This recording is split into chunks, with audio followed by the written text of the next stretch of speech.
എല്ലാവർക്കും നമസ്കാരം.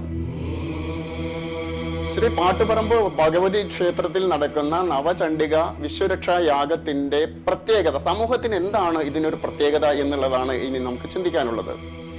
പ്രധാനമായിട്ടും പഴയ കാലത്ത് നിരവധി തറവാടുകൾ ഉണ്ടായിരുന്നു. ഈ തറവാടുകളിലൊക്കെ പരദേവതകളെ മച്ചിലും മറ്റും പൂജിച്ചിരുന്ന ഒരു കാലഘട്ടം ഉണ്ടായിരുന്നു, ഇന്നുമുണ്ട്. എന്നാൽ ഈ പരദേവതയുടെ ഈ മച്ചെല്ലാം പൊളിച്ച് പല ഭാഗത്തേക്കും പോയി. പലർക്കും തൻ്റെ പരദേവത, തൻ്റെ കുടുംബത്തിന്റെ പരദേവത ആരാണെന്ന് അറിയില്ല. കാലങ്ങളെല്ലാം കഴിഞ്ഞു. ഇന്ന് ജീവിച്ചിരിക്കുന്ന ഒരു തലമുറ പരദേവതകളെ അന്വേഷിച്ച് നടക്കുക. അവരുടെ ഈ പരദേവതയ്ക്ക് യഥാസമയം കിട്ടേണ്ട പൂജകളും അതുപോലെയുള്ള കർമ്മങ്ങളും കിട്ടാത്തത് കൊണ്ട് കോപിഷ്ഠയായ ആ ദേവതാ സ്വരൂപങ്ങൾ ആ കുടുംബ തറവാട്ടിലെ അംഗങ്ങളെ വല്ലാത്ത വിഷമിപ്പിച്ചു കൊണ്ടിരിക്കുന്ന ഒരു കാലഘട്ടം. അങ്ങനെ ഒരുപാട് കുടുംബങ്ങൾ വല്ലാത്തൊരവസ്ഥയിലുണ്ട്.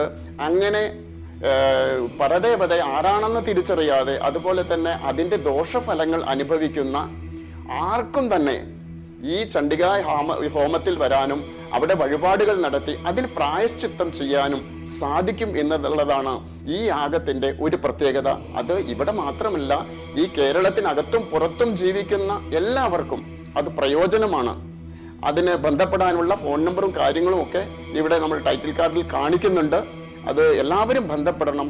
ഈ പരദേവത പരമായിട്ടുള്ള ദോഷഫലങ്ങൾ തീരാൻ ഈ ചണ്ഡികാ യാഗം എല്ലാവരും ഉപയോഗപ്പെടുത്തണമെന്നാണ് എനിക്ക് പറയാനുള്ളത്.